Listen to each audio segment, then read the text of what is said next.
You are listening to the Fly the W670 podcast. It's season 2. It's episode 91. Cubs trade option pitchers and first base options. Don't forget to listen, download, review, and most importantly, subscribe to the Fly the W podcast and follow us on all the socials.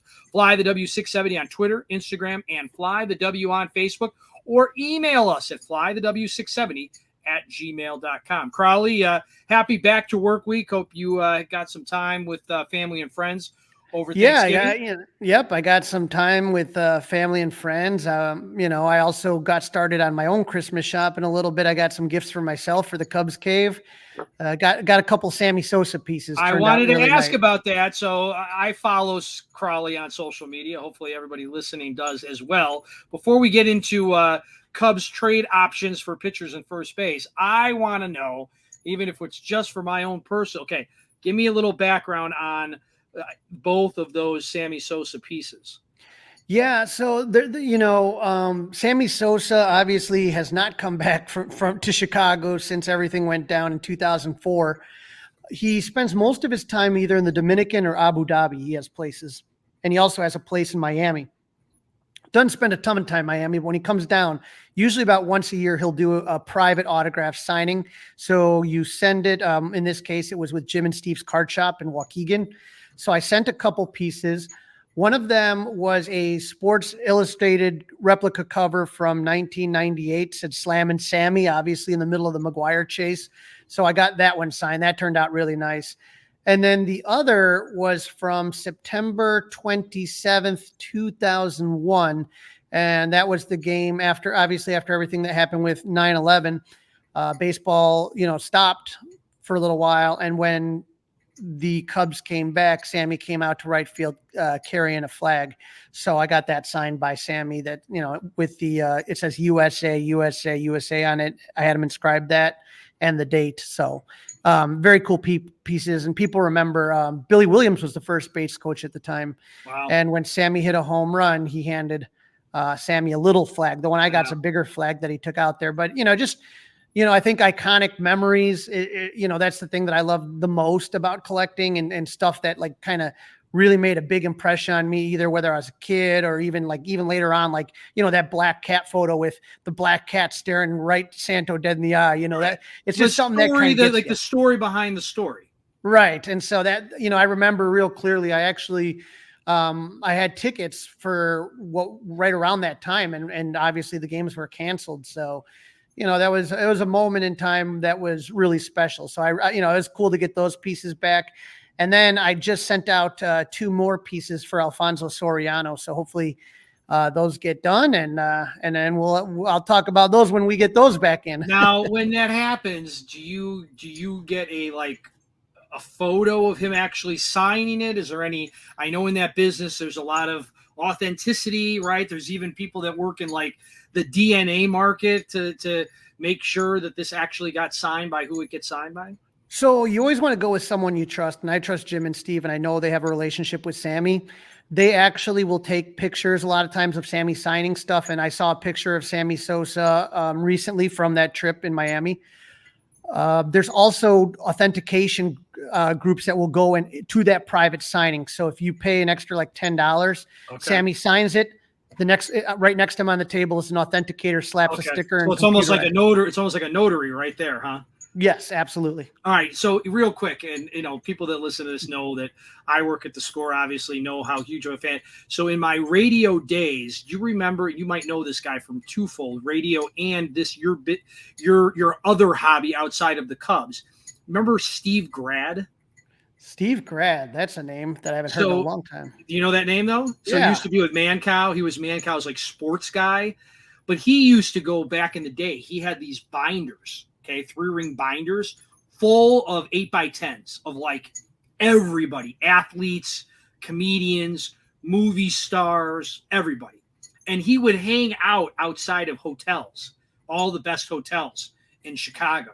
And you have the Sharpies and everything, blah, blah, blah. And he had everybody's autograph, everybody's. But eventually he became or created an authentication business. is my point. So he got into that. So I didn't know if potentially your paths had ever crossed on that side of things. I remember running into him at like the National one year, many, many years ago, when I used to go stand in line and have people sign things like you did. I never got there early and was first in line like you. But yeah, so I was curious if your paths had ever crossed. Yeah, it's ringing a bell, and I remember Mad Cow's Morning Madhouse and all that stuff, and yeah, it is crazy, and it's funny because a lot of people kind of travel in the same circles, and you start to bump into the same people. Yeah, right. But it's a fun hobby. It's like I said, I like doing them in person better. Though I want to thank all our listeners that jumped on that Club 400 Christmas party. We're down to 20 tickets left before it sells out. Wow! But I love going. 19, right? Because you got mine put on the side, right? I got yours on the side, and so we sit there. And when you go to like Club 400, I like seeing them in person. But Sammy won't do it. Certain guys are just like that. So however you can get them. But it's more fun when you do it in person, in my opinion. Absolutely. All right. The business at hand. Who are some potential pitchers and first basemen that Crawly one day might be chasing for an autograph? Yeah, we talked last couple episodes about free agent targets, and that's one way to fill in the holes. The other way is with trades. And we know from what we talked about before, the Cubs need front-end pitching, a first baseman, a third baseman. DH would be nice, and you're always looking for bullpen help. But when you dip into the free agent market, prices are going to be high. Players want long-term deals with opt-outs, and multiple teams are bidding, and the player always has the upper hand in those negotiations. But another way to fill the positions of need is with trades. And now with the Cubs having one of the top-tier farm systems and a lot of teams looking to shed salary, including the usual suspects, your Oakland A's, your Milwaukee Brewers, even your Chicago White Sox, right? Not my Chicago White Sox. Maybe your Chicago White Sox. No, not my Chicago White Sox. There are a couple of things you want to keep in mind when we are talking trades. Obviously, the talent of the player you are trading for will have an effect on how many players or prospects you have to give up. But so does the amount of time left on the contract. So the more time left on the contract, the more prospects you have to give up. If a player's in their final year of a contract, then you can expect less prospects. We know which teams are in sell mode, basically.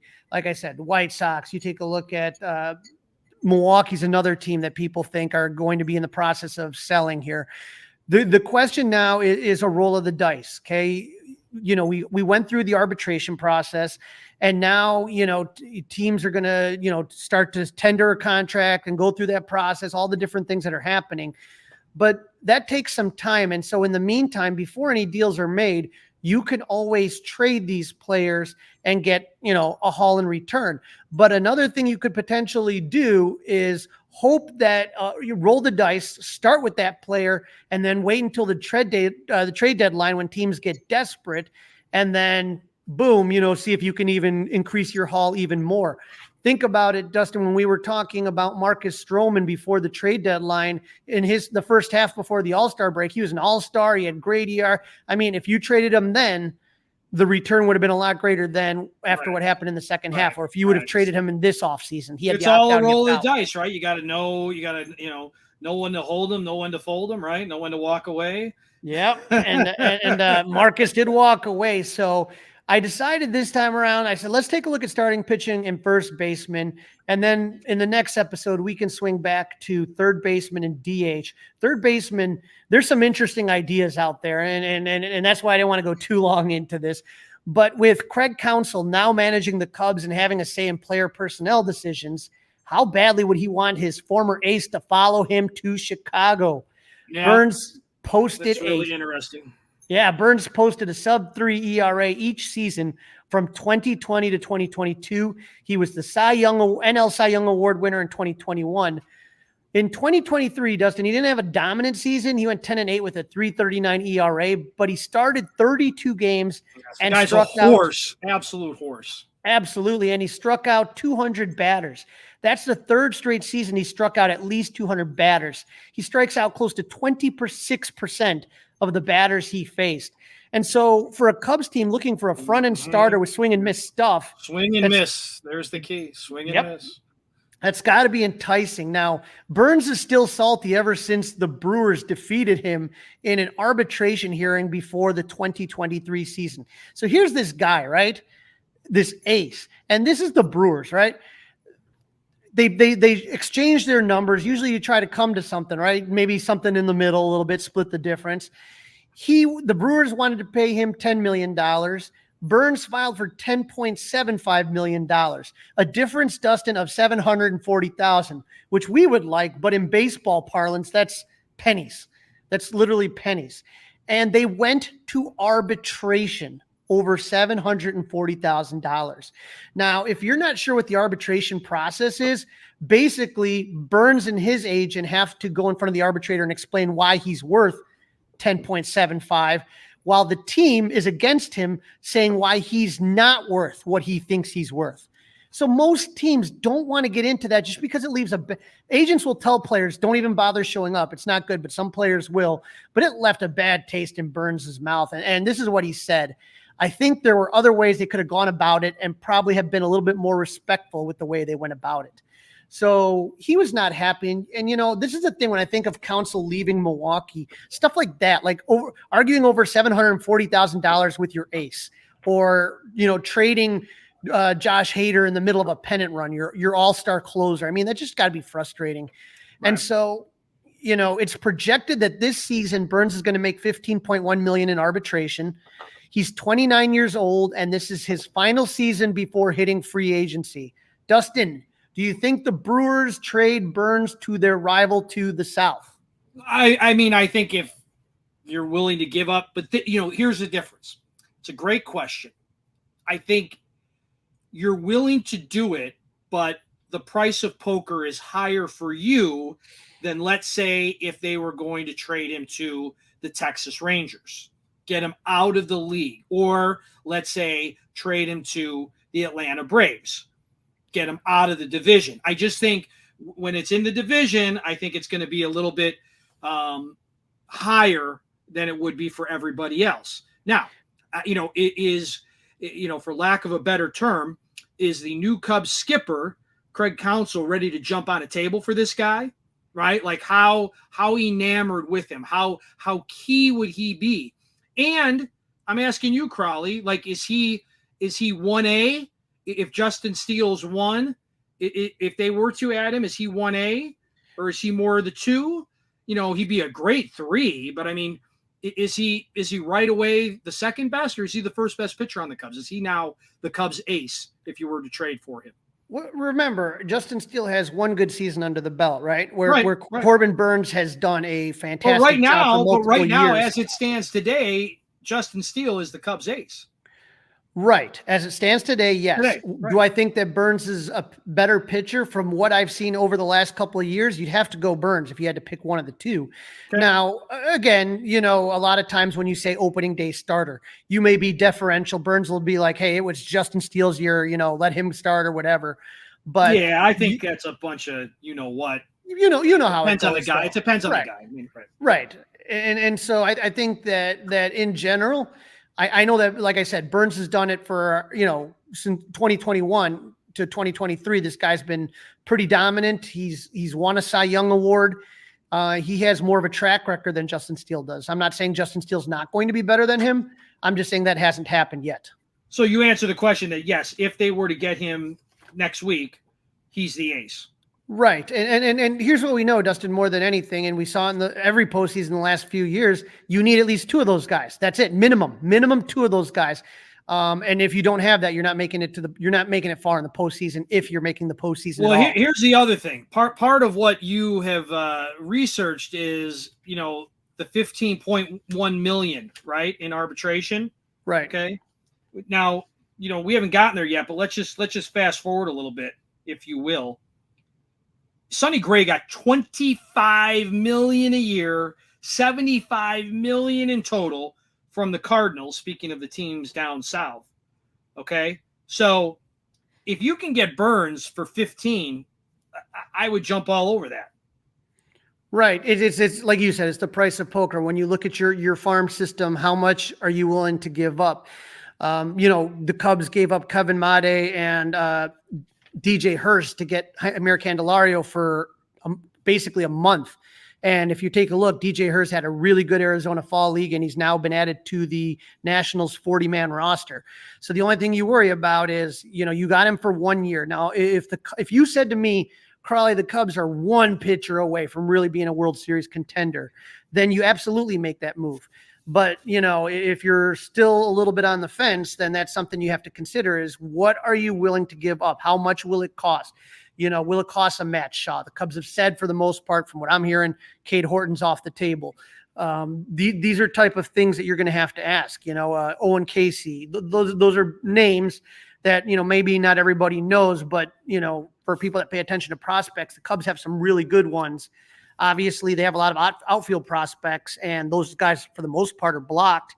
It's just a question of what are you willing to give up to get him? Any for idea? 1 year. Any idea? Any speculation out there? That you're always, you're probably especially for one of the big guys like Burns, or we're going to talk about Tyler Glasnow in a minute. You're taking a look at probably one top 10 and probably maybe even two more in the 10 to 30 range. You know what I mean? Prospect wise. Yeah.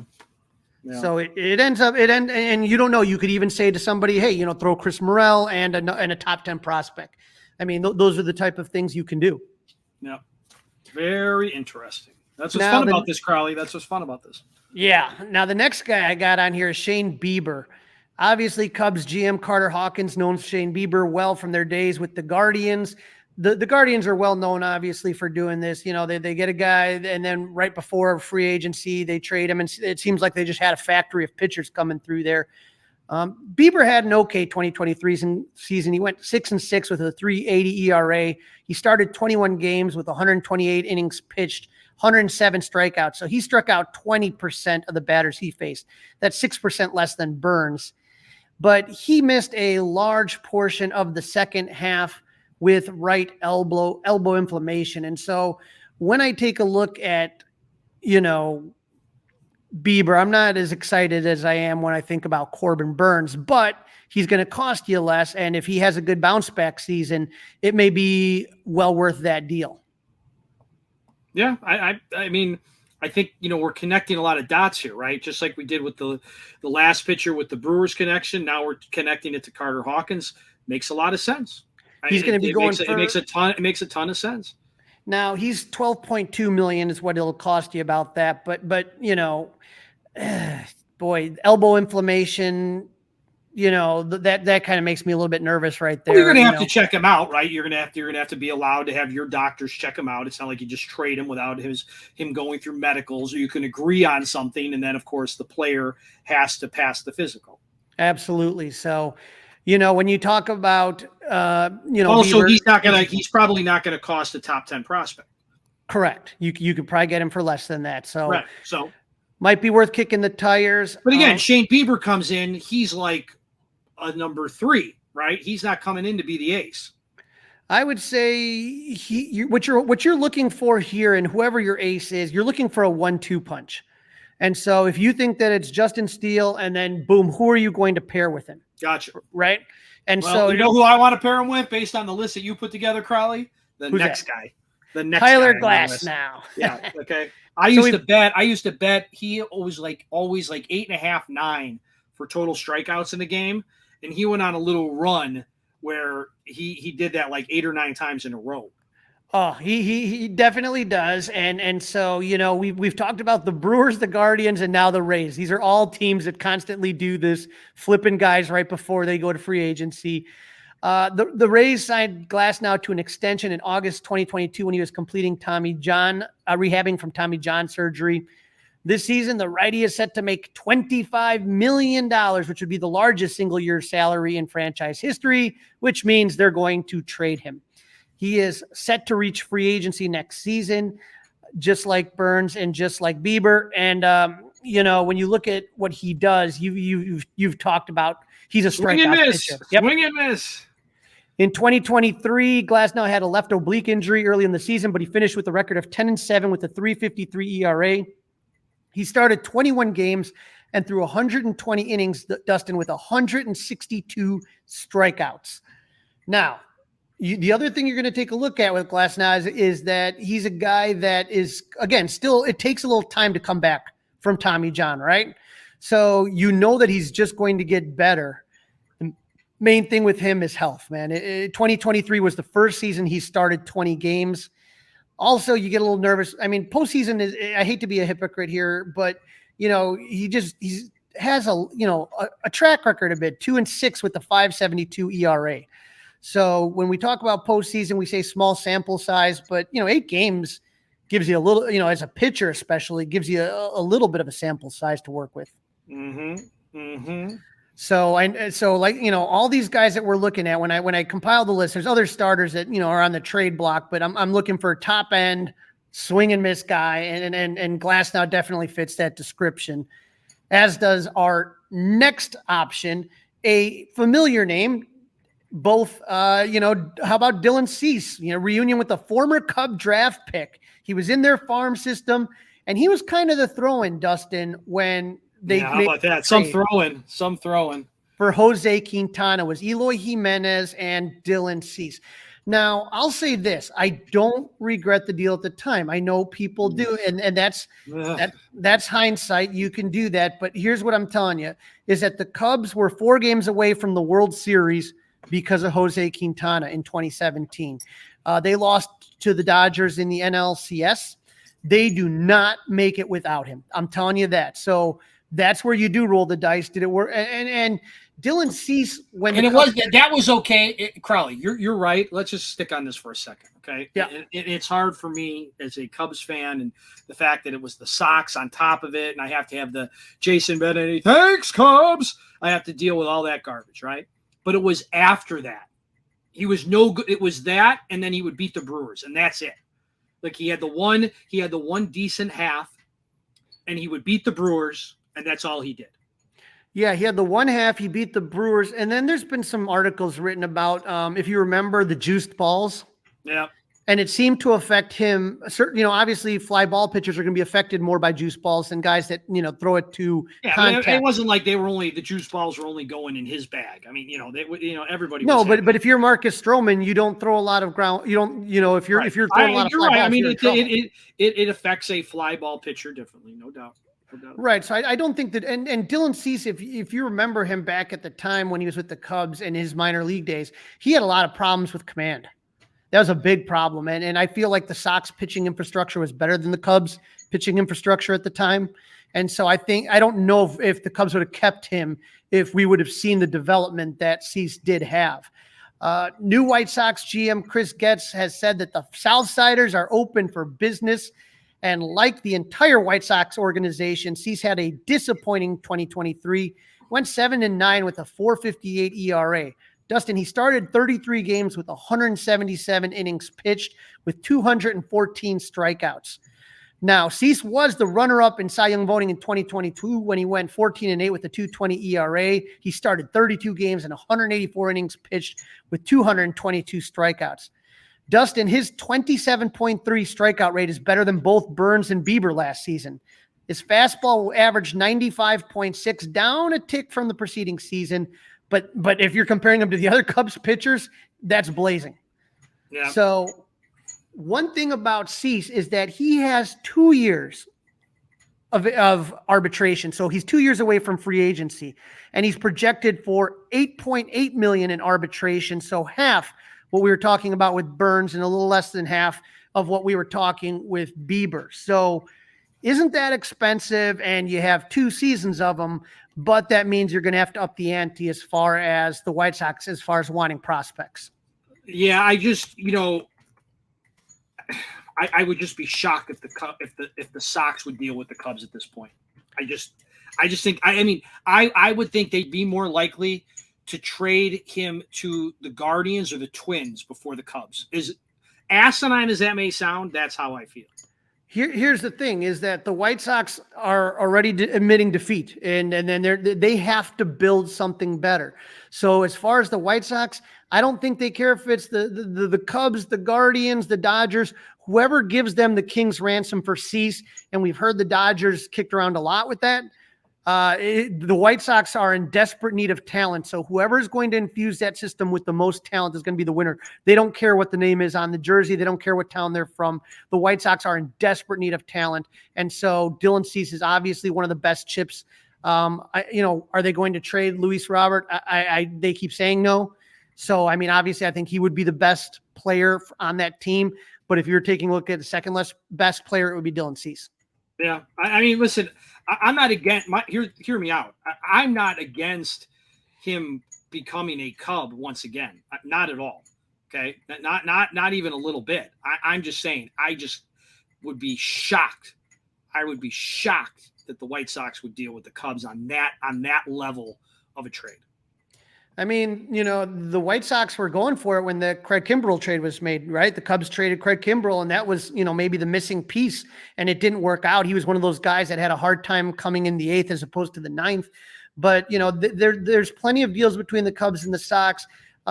Chris Getz doesn't think the way you and I do about the Cubs-Sox rivalry. Neither does Jed Hoyer. They're just looking for, and again, going back to Jose Quintana. The Cubs got Jose Quintana. What if Quintana was the piece that gave the Cubs 2 World Series in a row? The Sox didn't care at that point in time, and they got 2 really good players in return. Eloy hasn't, been all that you thought he would be, but, Cease definitely has outperformed what people originally thought when he was part of the trade. So I think it's there. So you got 4 pitchers, I think, in that running that the Cubs would be interested in a trade. Dylan Cease, Tyler Glasnow, Shane Bieber, and Corbin Burns. Doesn't mean it's going to happen, but, again, all of those teams are looking to get rid of those players, and the Cubs have what they're looking for as far as young talent. Yeah, it's going to be super, super interesting. There's no doubt about that. All right, we're going from the mound, and now we're moving over to first base. Yep, we talked about the Cubs' struggles with first base, and there aren't a lot of trade options there, but there is one big polar bear that may be available. While the Cubs failed to make the playoffs in the last weekend of the season, you could look at the Seiya drop ball versus the Braves. How about losing 6-7 to the D-backs in September? Or you may remember Pete Alonso single-handedly beating the Cubs in New York. Dustin, since Alonso entered MLB in 2019, he has a slash line of 251, 342, 528 with 192 home runs and 498 RBIs in one of the most pitcher-friendly ballparks in the league. In 2023, the average was down at 217, his worst average since that weird 2020 season. I don't really count those numbers, but he still was able to slug. He slashed 217, 318, 504. Dustin, 46 home runs and 118 RBIs. So he didn't get on base a lot, but when he made contact, the ball was gone. Now, yeah, I you don't have to sell me on this guy. I mean, I'm in on this. At Wrigley Field, and his personality, I am in on this. Now, Jesse Rogers reported that Pete Alonso is on the Cubs' radar. There's no doubt about it. Here's the reason. He wants to come to Chicago. From what I've been told is he surveyed now that the Mets have been broken up and saw that the Cubs don't have a first baseman ready to rock and roll. They have a pretty good team in a great market. I think that he wants to come here, meaning Chicago, as much as they want him. Dustin, Pete Alonso is on the last year of his contract and becomes an unrestricted free agent in 2024. Again, don't have to sell you on him. You wonder too about the Mets being salty about the Javi Baez for Pete Crow Armstrong trade, and you wonder how much they are going to ask for Pete Alonso because the Cubs really fleeced. It makes sense, right? Mets it makes sense for everybody, and they want to make good now, right? Mm-hmm. So we'll see what happens, but that's definitely clearly the top trade piece that the Cubs could get for first base. And then the hope is that if Pete Alonso likes it and the Cubs are willing to spend the money, that he'll be with them beyond 2024. So we can, definitely see what happens when he comes, if he's willing to start talking extension, or we'll see what happens. But another name, Dustin, that I kind of dug up was Josh Bell. When the Cubs were looking around and kicking the tires for options for first base last offseason, Dustin, we talked about Josh Bell and the guard, probably a year ago at this time. Right. We were looking at all those names, Jose Abreu and Bell and and Trey Mancini. We kicked around all these names. The Guardians ended up signing him to a 2-year, $33 million contract, but then sent him to Miami at the trade deadline. He slashed 247, 325, 419. So a little better average than Pete Alonso, less slugging, obviously. Half the home runs, 22 home runs and 74 RBIs. Again, not as eye-popping as Alonso, but serviceable, and it would cost you $16 million and would be off the books for the 2025 season. I guess, Dustin, my question would be, if they don't believe that Matt Mervis is the answer, you can't keep doing this plug and play every year at first base. You got to get somebody going for long term. Here's the only reason I don't like this idea based on how the Cubs are built right now. I know we could look it up, but I don't want to get too deep down into the statistics of it and do math and everything. That's not why I do Sports Talk Radio or the Fly the W670 podcast with you. But I'm guessing Josh Bell had a lot of at-bats last year, right? I mean, he was the Guardians' DH first baseman, Marlins first baseman, DH. He got a lot of at-bats. I'm going to guess he got at least 50 to 75 more at-bats than Patrick Wisdom. And Patrick Wisdom hit more home runs. And Patrick Wisdom is on the Cubs roster right now at a way cheaper price. So I don't know that Bell is so much of a better option than Patrick Wisdom. So just so you know, as far as Josh Bell, he had 547 at-bats. And like you said, he had similar home run numbers, but when you look at the average in the on base and stuff like that, better than Patrick Wisdom. I guess you have to go better than Patrick Wisdom. I mean, I understand that, but I'm just saying Josh Bell is like, to me, Josh Bell, I mean, do you disagree with me? I mean, he's just a tick up to me. I'm not falling over myself about him. We talked about it before when we talked about, he's just all right. This isn't just, now again, Shohei Ohtani and Josh Bell. Okay. Sure. You got me. Right. But I mean, Shohei Ohtani and Patrick Wisdom. Okay. Maybe still okay. Right.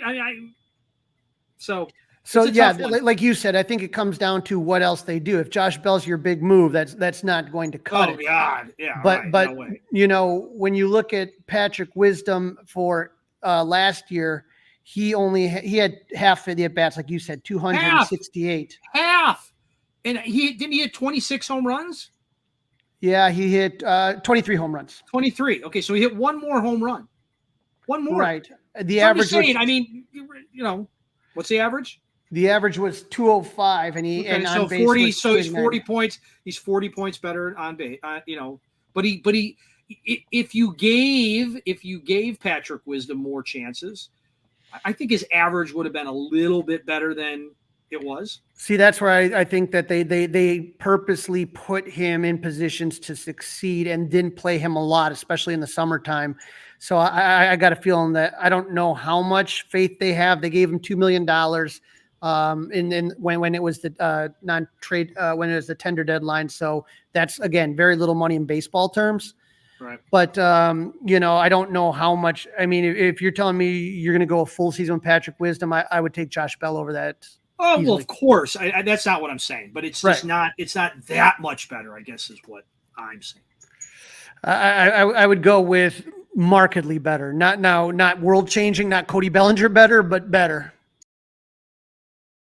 You are listening to the Fly the W670 podcast. It's season 2. It's episode 91. Cubs trade options for pitching and first base. Don't forget to listen, download, review, and subscribe to the Fly the W podcast. And as we've talked about, if you're like Crawly, you're going through your baseball withdrawals and your shakes, but there's been plenty of baseball news to keep you going. In this new segment we've got for you, we're going to help you fill out that social calendar with Cubs events. On this episode, Crawly talking to Danny Rockett, lead singer of the Bleacher Bum Band, to give you the details of the 7th annual Cubs caroling that will be bringing Yuletide joy to the establishments of Wrigleyville. Joining me on the Fly the W podcast, I'm happy to have on my old friend and the bard of the bleachers, Danny Rockett. Danny, how are you, buddy? I'm doing good. Had a nice Thanksgiving with some family, and now I'm ready to rock and roll some Christmas songs, or Cubsmas songs, I should say. Well, last time you and I talked on the podcast, the Bleacher Bum Band just had their great album, the follow-up album, Straight Out of Left Field, and it was so fun watching you perform in a lot of different places. And if people haven't bought that album, you can get it anywhere, iTunes, whatever, anywhere you want to listen to the album because it's such a good album. These days, you don't even have to buy it anymore. Technology. They just let you take it from me for free. It's amazing. Look up Bleacher Bum Band. We got 2 records and you can check them out. But yeah, it was the last time we spoke on this show anyway. Not the last time we spoke. Oh no.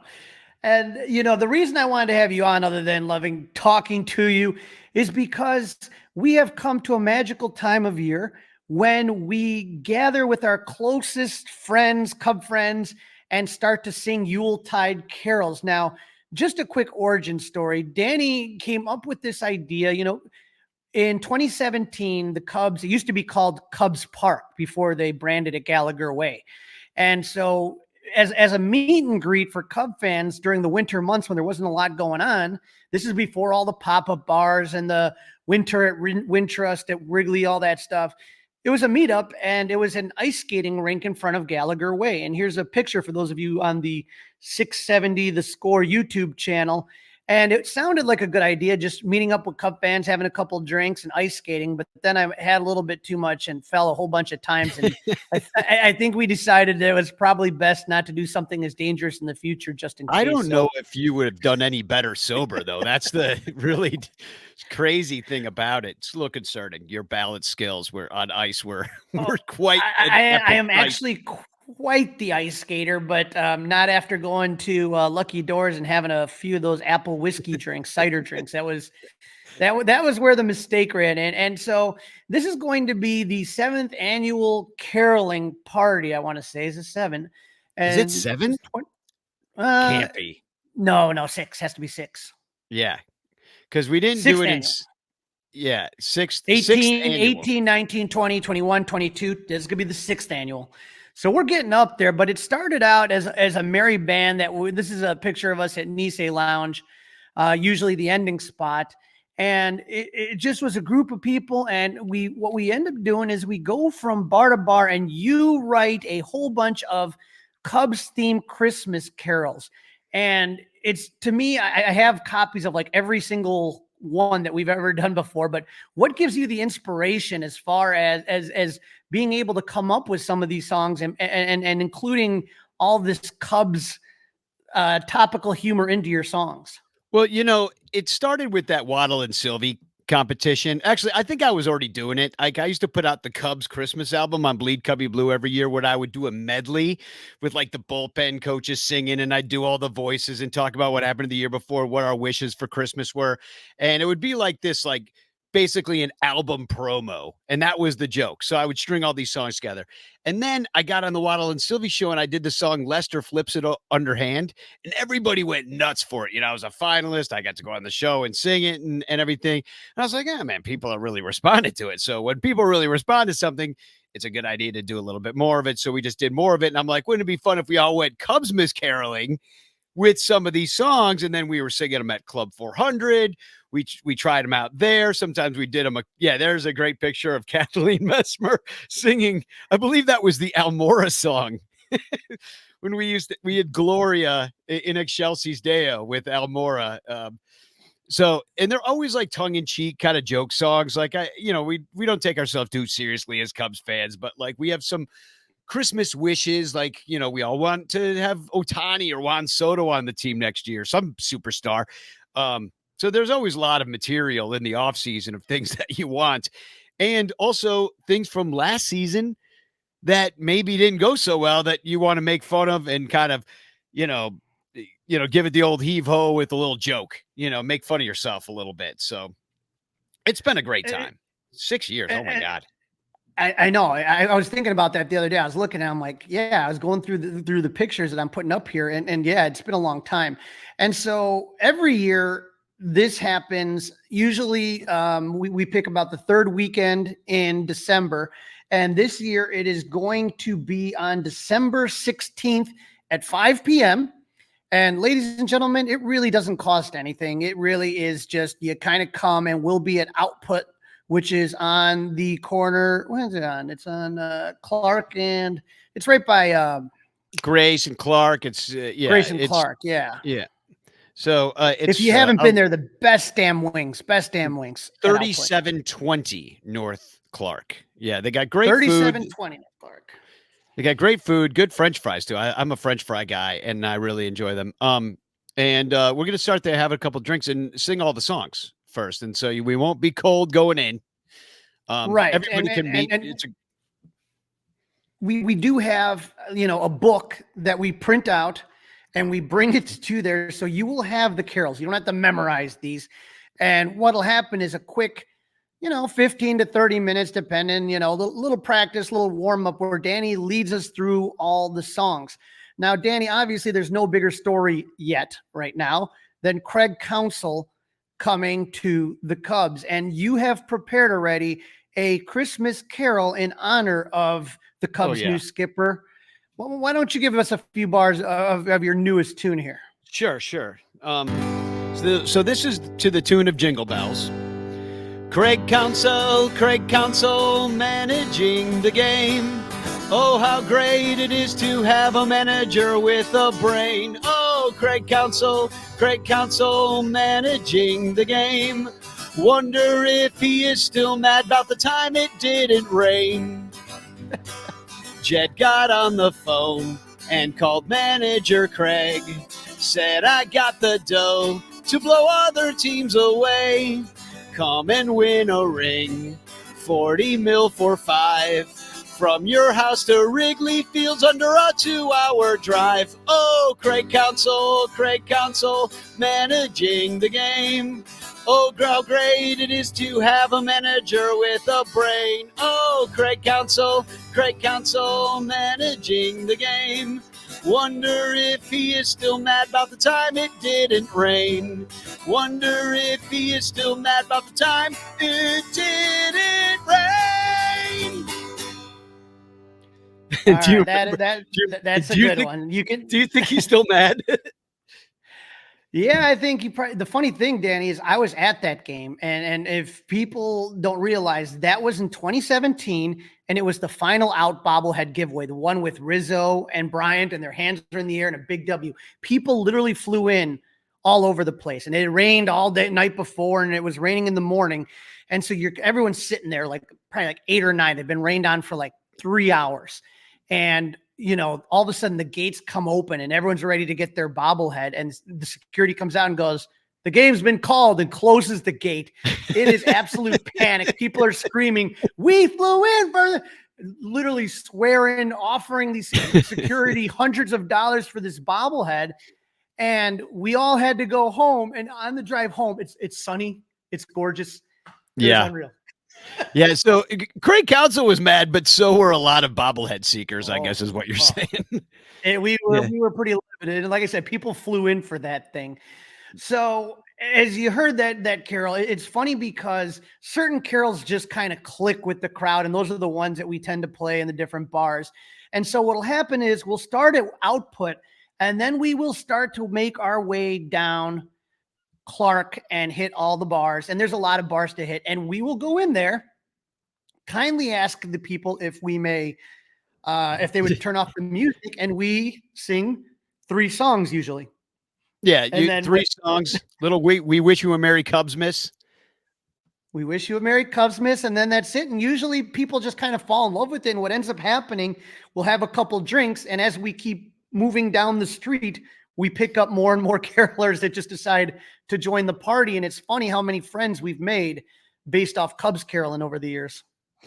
Yeah, we always have extra song sheets. And unfortunately, because it is a bar crawl, it is 21 and up. But we always go and sing in Gallagher Way by the Christmas tree. And so, and that's free. We don't have to go all the way into Winterland because it's $5 and but we could do that. Well, maybe we decide to do that. I don't know. We're pretty free flowing that night, this caroling thing. But we sing, there's the picture of us by the Christmas tree. This is where we're singing Correa, I think, which we went viral for. But so if you want to join us for that part of the concert, you'll definitely see us. We'll probably be over there sometime between 6 o'clock and 7 o'clock or whenever we get there. But, you'll hear us. That's for sure. We'll be this large group of, I guess, festively dressed Cubs fans singing loudly in the streets of Wrigley. You really can't miss us. No, I'm putting a picture up here, and you can see there's Santa hats, there's ugly Cubs sweaters, there's Christmas light necklaces. It is literally one of the most fun nights out of the year. And you brought up the Carlos Correa viral moment. And so what ends up happening, and this is totally unplanned, is that Ryan Guffey, who did a lot of work for Comcast, you and I both know Ryan, friends with Ryan, out of nowhere, he sits there and he records a song that you wrote for Carlos Correa, who at that time was, it was a big free agent that everybody was trying to get, Carlos Correa. And so you wrote a song, a Cubs carol, Correa, again, and to the tune of Gloria. And it just went viral and blew up, especially because somehow Carlos Correa got tagged. And in this tweet I'm showing right here, Fox Sports MLB said Cub fans changed the words of Gloria in Excelsis Deo to Correa come play in Chicago. And Carlos Correa retweets it out and says, "Happy holidays to you all."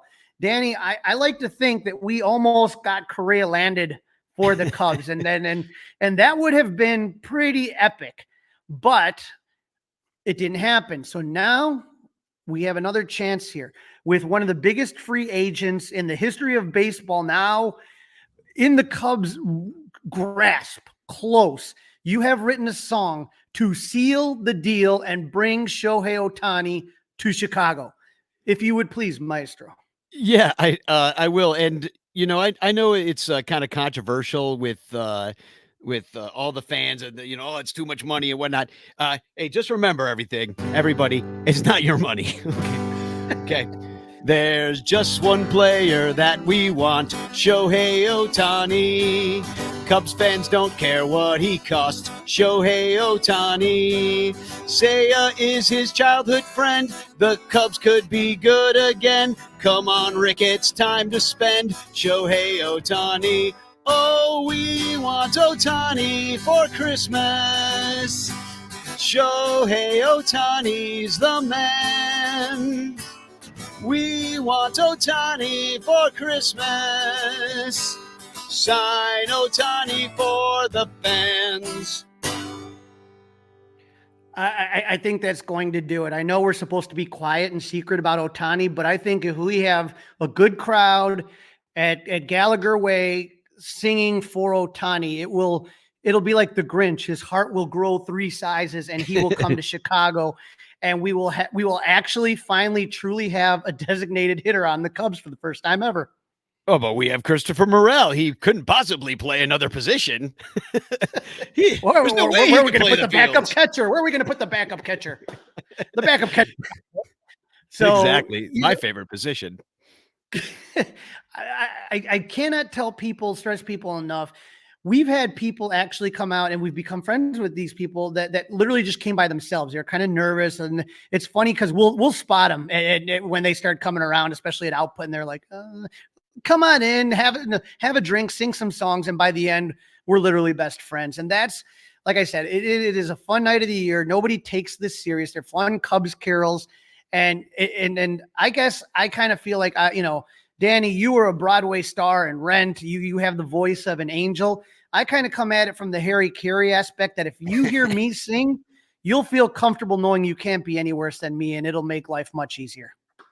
Exactly. Well, and I think Michael Cotton's actually coming to this one. And if there's ever, he's got one of those voices that are unforgettable. And I don't mean that in a good way.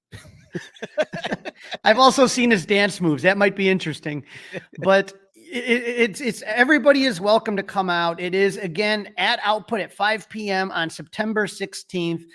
And once we kind of get rolling, you want to kind of get there around 5:30, because once we get rolling, we don't know where that crazy ship is going to stop. Danny, why don't you tell the listeners where they can follow you on social media, on your podcast, so that people can listen to more of your tunes? And again, buy your albums. I still buy them. I'm old school. Yeah, buy the album. That would be nice. I get like $8 or something like that. It'd be pretty sweet. Give me some Christmas money. It's at Sonranto, Sonranto. The name of the show is Sonranto Show. The name of the band's Bleacher Bum Band. And I've been into TikTok lately. I'm also a Cubs weatherman on the side. Tom Skilling's retiring. It's Danny Rockett time. Yeah, seriously. I saw that opening and your podcast, the Sonranto podcast, it's out a couple times a week usually. And then you have, like you said, Michael Cotton and the great infield fly girl. And it's always a fun listen. I should say this because we're talking about Cubs Miss Carols right now, is that we're holding a contest for this at the Sonranto Show that anybody can join and be a part of. You make your own Cubs themed Christmas Carol, a Cubs Miss Carol, and you enter to win a prize. This year, I have, you know how the Cubs went to London this year? I have a poster of the Cubs London poster. So that's one of the prizes. The other prize is a signed Sean Dunston photo. Oh, wow. So that is, you're always very generous with the prizes. And so if you have musical ability, or even if you don't, because I've entered the contest a couple times myself, give it a shot. And it's so close. I thought that was a good song. The Bon Jovi one, or what is it? Please Come Home for Christmas. Yeah. But you know where you went wrong? Nobody knows that song. All right. I'm going to take your advice, and I'm going to put the pen to paper, and I'm going to get going. I'm going to blow Eric Wheelo's socks off. Exactly. This year you got to beat Wheelo. We need to make Wheelo do a song about Craig Counsell. If you don't know, Eric Wheelo is our Brewers fan correspondent for the Sonranto Show, and he's a hilarious comedian. But we should make him do a song about losing Craig Counsell. And I can tell you that Joe Kilgallen, I don't know if he'll be there, but he's not thrilled about the Craig Counsell move. So maybe we'll give him a solo too as well. Yeah. I feel bad for Joe. It's kind of like when I feel bad for Bleacher Jeff every time like Ian Happ's not playing left field or something, or like now that Chris Young's gone, it's like that was his guy, see why, So, but this baseball, thing, man, people come and go. If you do come Cubs caroling, you will see, I know Sarah Sanchez has been to almost all of them, if not all of them. I know Bleacher Jeff will be there. My Tie Guy will be there.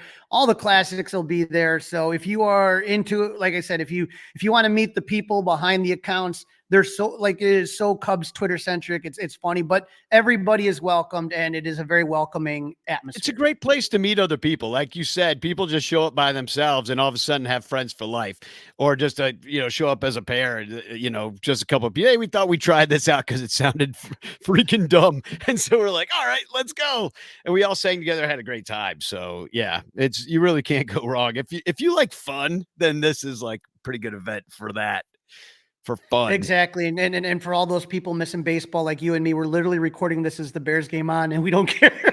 I could give a rat's ass. Yeah. I was good. Actually, I have 4 tickets for Gallagher Way tonight, the Winterfest, but it's way too cold to go in there. They're like, no wonder, nobody wants these things. The Bears are on tonight. I'm like, oh, really? Like, I don't care. I didn't even know, I'm like, don't they play on Sundays? What day is it? Well, for any baseball fan, come on out. Any Cubs fan, this is the event at winter time. And don't forget, we're actually going to run through a bunch of these songs at the Club 400 Cubs Christmas party. And that's Saturday, December 9th, 6 to 10 p.m. So you could even come a week before. There's only 20 tickets left. Did I just see that Danny Mike Tauchman will be there. I didn't know that. This is all news. Who else is going to be there? Just Mike Tauchman? Come on, Danny. And John Maley. Maybe he could teach me how to hit. There you go. So definitely you can come the week before, get some songs, and definitely come on the 16th because we'd love to have you out there, and it's always a blast. Danny, I appreciate you jumping on, giving us a couple songs, and hopefully we'll see a whole bunch of listeners out there on Saturday, December 16th, 5 p.m. Output Lounge. Yeah, get it. This is the Fly the W670 podcast. It's season 2. It's episode 91. Cubs trade options at pitching and first base. Don't forget to listen, download, review, and most importantly, subscribe to the Fly the W podcast. Crawly, let's talk a little hot stove as we had some breaking news this morning in that market. Yeah, all sorts of things are starting to bubble up here a little bit. Old friend Jason Hayward just got a 1-year, $9 million deal with the Dodgers. So good on him. Keep the money rolling, right?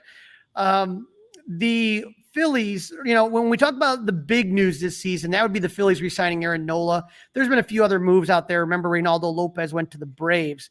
Since our last podcast, there have been a few other signings. Kenta Maeda will go to Detroit on a 2-year, $24 million contract. That could look to be a good deal.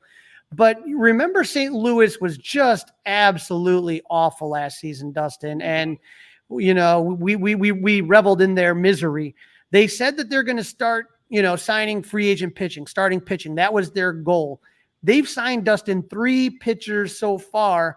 But I got to tell you, I haven't been impressed. They signed Lance Lynn and Kyle Gibson to 1-year, $11 million deals.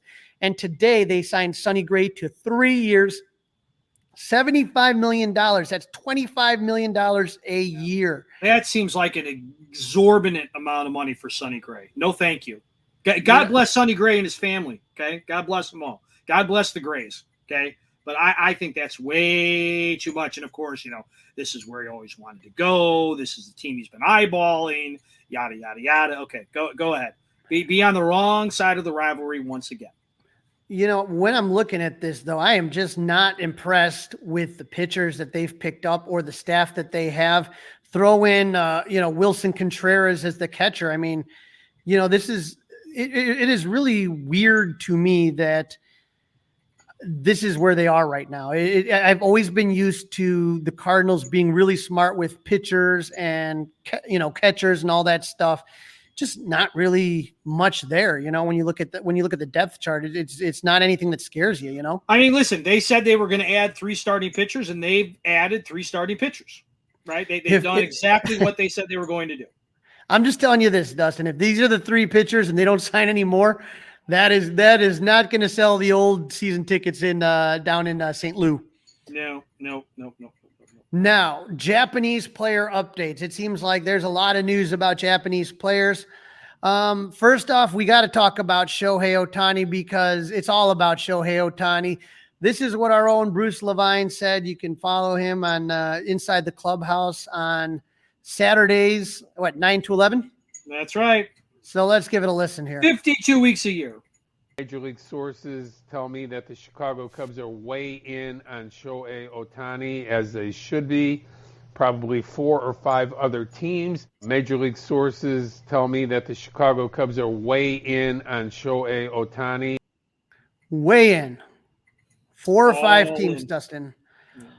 Now, the interesting thing is not only does Bruce appear on Saturday mornings and on all the various shows throughout the day, including the Mully and Haw Show, but he also writes on for the Odyssey on .com/670 The Score.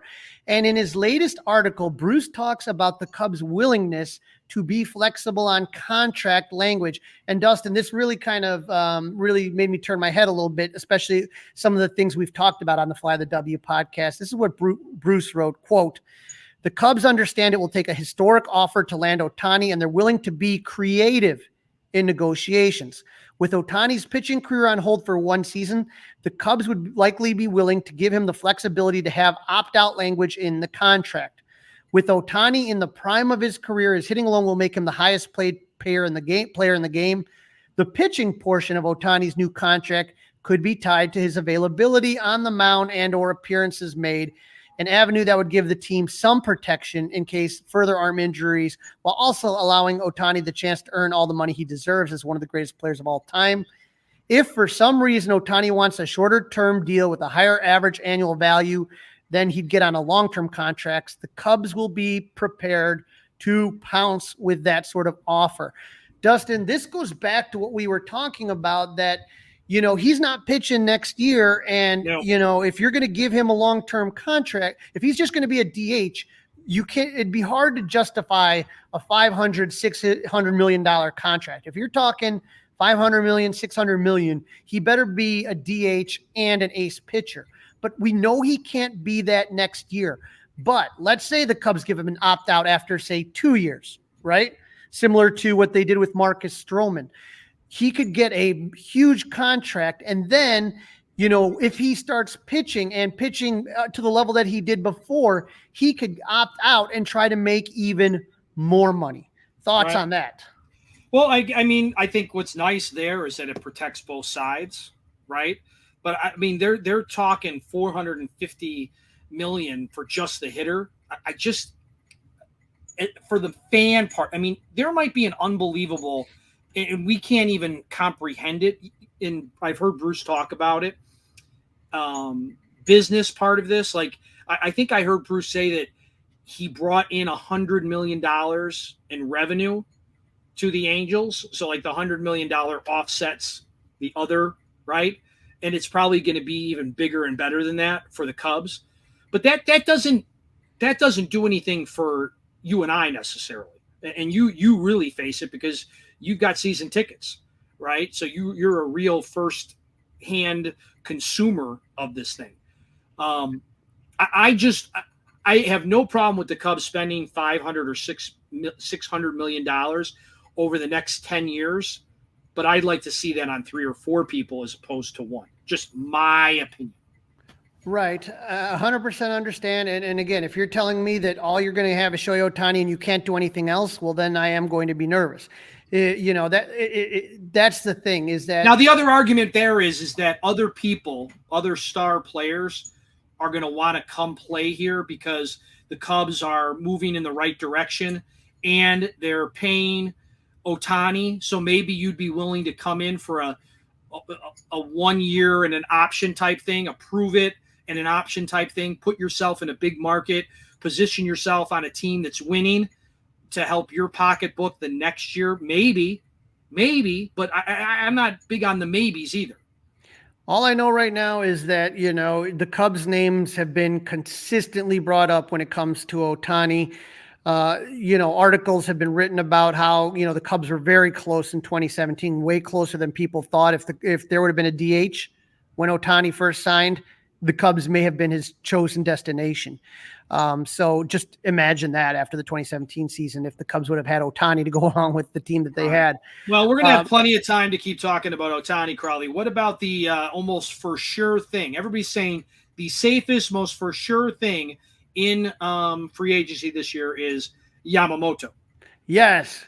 Yoshinobu Yamamoto, the Japanese pitching phenom, and his agents will be holding Zoom meetings with interested clubs, probably most clubs, this week.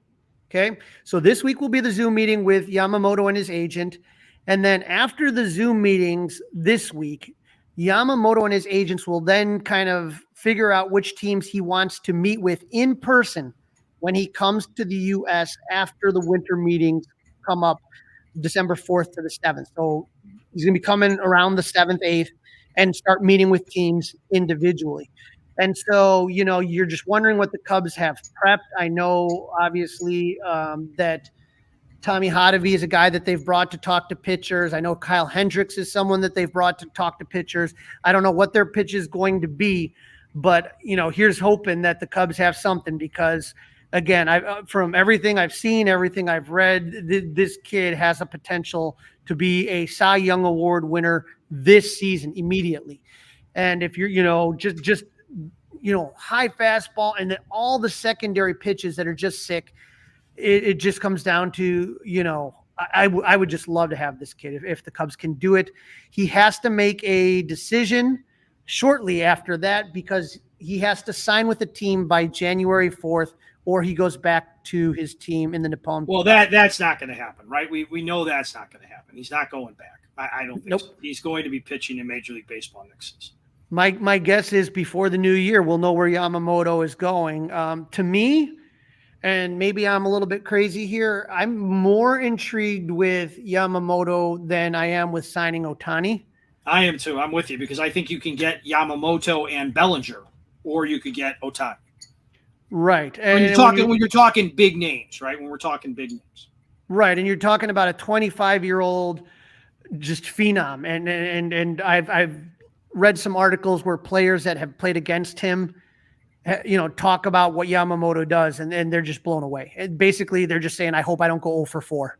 That's all you try to do is grind out a single walk. If you can grind out a walk, that's a victory. So I am very excited. Like I said, I'm just hoping, Jed does well. No problems with the filters. Well, he went there, right? He has scouted him in person, correct? Right. He scouted him in person. He scouted a variety of options. We talked about Escobar, who's now with the team, the left-handed bullpen arm. And then another guy that they've been looking at is Shota Imanaga. He was posted today by his NPB team. He's a 30-year-old lefty. He's not an ace like a 1 or a 2, but you definitely could see him being a number 3, 4 pitcher. Teams are going to have until January 11th, so 1 week after Yamamoto, to sign Imanaga. He's going to be signed as well. It's just a matter of who. But for me, Dustin, I need front end. I need a 1 or a 2. That's what I really truly believe. You saw it with the Diamondbacks this year, right? You had 2 amazing pitchers, and then behind that wasn't a lot, but it was enough to get them to the World Series. So yes, indeed. I I just don't see the Cubs having a 1 and a 2 right now. No. And one more former Cub getting another nice contract, all things considered, and he's finally off the Cubs books officially for the 2024 season, correct? It's Jason Hayward. Yeah, Jay Hay, 1 year, $9 million. It's good on him. And again, he contributes a lot to the city of Chicago. Right. And Chicago will be his permanent home when it's all said and done. Just a great guy. And hey, man, congrats to him, Right. Isn't it amazing, though, that we just it's 1 year with $9 million. Shrug your shoulders. It just kind of seems crazy, like that, right? Isn't it crazy? Good for him, Yeah, $9 million's just kind of average money. Yeah. Must be nice. Well, Crawly, that's a wrap. Don't forget to listen, download, review, and subscribe to the Fly the W podcast. Follow the socials, Fly the W on Facebook. Follow it on Instagram. Of course, we're on Twitter as well. You can also email us, flythew670@gmail.com. And you can watch us on YouTube. That's right, by subscribing to the 670 The Score YouTube channel. Crawly, have a great start to a full week, and we will get back together midweek with some more Cubs news to share. Guys, don't forget, 20 tickets left for the Club 400 Christmas party. Do not miss out. Put the Cubs Carolyn on your calendar. We'll be here when any news breaks. Go Cubs! Hey guys, it's Crawly. Thanks for watching. If you enjoyed this video, please don't forget to give it a thumbs up and subscribe to our channel for more content like this. If you want to see more of our videos, be sure to check out our playlist and let us know what you think in the comments below. Also, don't forget to follow us on social media to stay up to date with our latest episodes. Links are in the description. Thanks again for watching, and we'll see you in the next video. Go Cubs!